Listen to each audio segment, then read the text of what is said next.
CS2 бойынша әлем чемпионаты өз мәресіне жетті. Team Spirit екінші мәрте әлем чемпионы бола ма? Simple мен Overdrive арасында қандай жанжал болды? Бүгін осы туралы айтамыз. Арнамыздан алыстамаңыздар.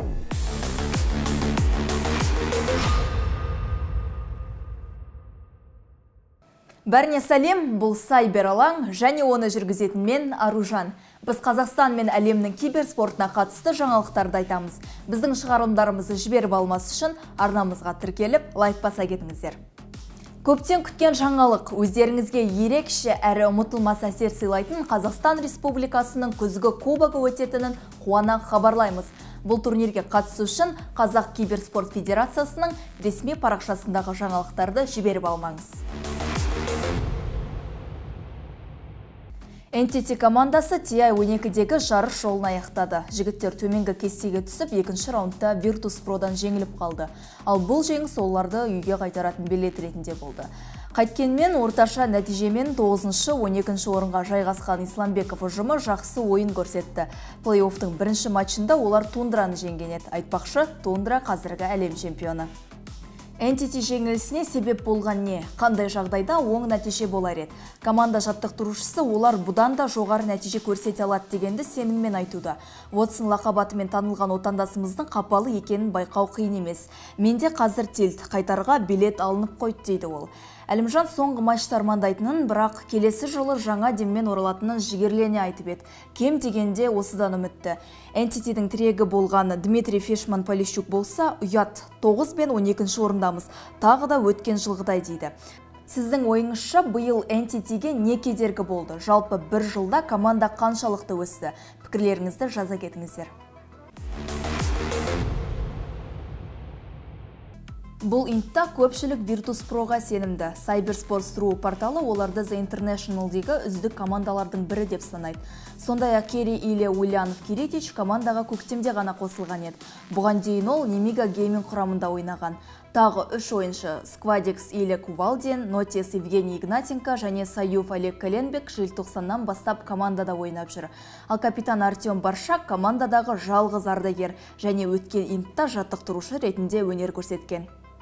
The International 2023 плей-оффының жоғарғы кестесінде таң қаларлық жағдай болды.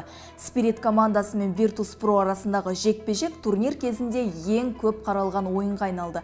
Ойлаңызшы, жарысты экран алдында миллионға жуық адам қараған. Аудиторияның басым бөлігі орыс тілінде сөйлейді және стримді Twitch арқылы тамашалаған. Ал Spirit және Shopify Rebellion арасындағы ойын қаралым бойынша екінші орында тұр. Team Spirit-тің интта көшбасшылар қатарына ену мүмкіндігі жоғары. Егер болжам орындалса, ойыншылардың көбі 2 дүркін чемпион атанады. Бұл Ятора Илья Мюллерчук, Коллапс Магомед Халилов, Мирослав Мира Колпаков және Ярослав Мипошка Найденов.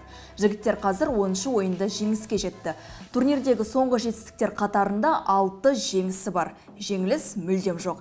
20 қазанда Virtus.Pro'ны 2-1 есебімен жеңген еді. Енді 28-інде Liquidпен жарысатын болады. Ал сізге кімге жанкүйерсіз?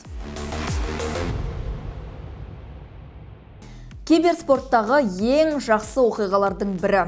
Community Nine Pandas'тың Монголиядан келген жанкүйеріне инттағы турнирге бару үшін ақшалай көмек берді. Ол жанкүйер осы турнирге бару үшін 6 жыл бойы ақша жинаған екен, бірақ бәрібір соңында ол ақшасы жетпеген. Бір шеті инфляциямен мәселе бар, инфляция жыл сайын өсіп жатыр, оны білесіздер. Бұл мәселені естіген Community жаңағы Монголиядан келген жанкүйерге ақша аударып жіберген. Ал бұл керемет жаңалықты Nine Pandas командасының жанкүйері әлеуметтік желіде бөлісті. Ол Түркия арқылы турнирге бір тәулік ұшқан екен және ұшаққа $6000 көлемінде ақша жұмсаған. Бұндай жаңалықтар чемпионаттардың маңызын арттыратынын білесіз бе? Және сіздер де біздің шығарылымдарымызды жоғары бағалайтындарыңызға сенеміз. Киберспорт турнирлері қалай құрылатын туралы ойлап көргенсіз бе? Қазір біз сізге қарапайым тілмен түсіндіруге тырысамыз. Кез келген маңызды спорттық чемпионат сияқты турнир бірнеше кезеңнен тұрады. Оның алғашқысы іріктеу немесе квалификация кезеңі. Командалар турнирде слот үшін жарысады. Іріктеу ойындары аяқталғаннан кейін топтық кезең басталады. Түсінікті болғандай, командалар топтарға бөлініп, бәрі бір-біріне қарсы ойнайды. Топтар плей-оффтың төменгі және жоғарғы кестелеріне жіберіледі. Әрине, жақсысы жоғары кестеде болу. Сол жерден жеңімпаз командалар финалдың ширек бөлігінен бірден жартылай финалға өтеді. Содан кейін төменгі және жоғары кестедегі командалар 3 рет жеңіске жетуі керек, гранд финалда кездеседі. Биыл олардың қайсысы үздік команда аталымына ие болар екен? 29 қазанда білеміз. Рухи спортс командасы PMPL MEA чемпионатында 4-ші орынға ие болды. Ендігі олар PMGC 2023 әлемдік турниріне қатысады. Әлемнің үздік командалар арасындағы тартыс 2-ші қарашада басталады, ал гранд финал Түркияда 8-10 желтоқсан аралығында өтеді. Айтпақшы, жүлде қоры $3 миллион. PUBG Mobile Global'ға Falcons White'та қатыспақ. Бұл қазіргі уақытта Африка атынан қазақстандық ростермен ойнайтын Сауд Арабиялық Team Falcons киберспорт ұйымының командасы. Оларға Қазақстан мен Ресей ойыншыларынан құрылған Konina Power бәсекелес болмақ. Отандастарымызға сәттілік тілейміз. PMGC жүлде қоры Сиднейдегі IEM чемпионатының жүлдесіне қарағанда көп екенін білесіз бе? Онда $3 миллион ойнатады. Ал өткен жылы Джакартада одан да көп болған. Онда $4 миллион ойнатылған еді. Сол кездегі турнир жеңімпазы $500 миллион ие болған S2G Esports түрік командасы еді. Жалпы аталған турнир мобильді ойындар әлеміндегі көптен күткен оқиғалардың бірі. Турнирге қазір 48 команда қатыспақ. FaZe Clan IEM Sydney 2023 чемпионы болды. Тарихи финалда Complexity Gaming командасы жеңімпаздарға қарсы тұра алмады және олардан 1-2 есебімен жеңілді. Естеріңізге сала кетейін, командалар 250 мың көлеміндегі жүлде қоры үшін бақ сынасқан. 100 мыңмен бірге чемпион команда IEM Katowice 2024-ке билет алды. Ұжым үшін бұл жалғыз жаңалық емес. Жылдың соңына қарай FaZe Clan GameSquare басшылығына өтеді. Айтпақшы, GameSquare FaZe Clan командасын сатып алған болады. IEM Sydney 2023 турнирінің MVP-е кім болды екен? Бұл жерде екі болжам бар, екеуі де FaZe Clan'дықтар. HLTV нұсқасы бойынша ең маңызды ойыншы норвегиялық Ховард Рейн Найгард болған екен. Бұл оның кәсіби жолындағы 4-ші марапат. Team Vitality'ге қарсы сериядағы 3-ші ойын ол үшін сәтті болды. Бұл ойында норвегиялықтың рейтингі 1.76 болды. Ал ESL ең маңызды ойыншы Робин Робсколь деп отыр. MVP атағымен марапаттау чемпионаттың ресми эфирінде көрсетілді. Ендеше қос команданың қайсысы күшті екенін өз арамызда анықтап көрейік. Ол үшін ойыңызды комментарийге жаза кетіңіз. Ресейлік Overdrive Insider'ы CS2 бойынша Cloud9 командасын мазақ етті. Оның ойынша олар турнирге келгенде ғана ес жияды. Отандасымыз Абай Хоббит Хасеновтың бұлтты командасы Австралиядағы турнирде 9-12 орын алып жерге түсті. Айтпақшы, олар $5 000 ұтып алған болатын. Ұжым IEM Sydney 2023 тартысының төменгі кестесінде Complexity Gaming'тен жеңілді. Кездесудің нәтижесі 2-1. Хоббит замандас подкастының жаңа шығарылымының қонағы болды. Әрине, біз мұны назардан тыс қалдырмадық. Оның үстіне шығарылымда Қазақстан киберспортының легендалары Адриан Дәурен Қыстаубаев пен Кен Әділет Нұрсейітов те болды. Олар өткенді еске алып, қазір мейжорда қазақтардың азайып жатқанын айтты. Қазақстандағы киберспорттық мектеп өте жақсы. Ойыншылардың жаңа буыны өз кәсібіне байыпты қарайды.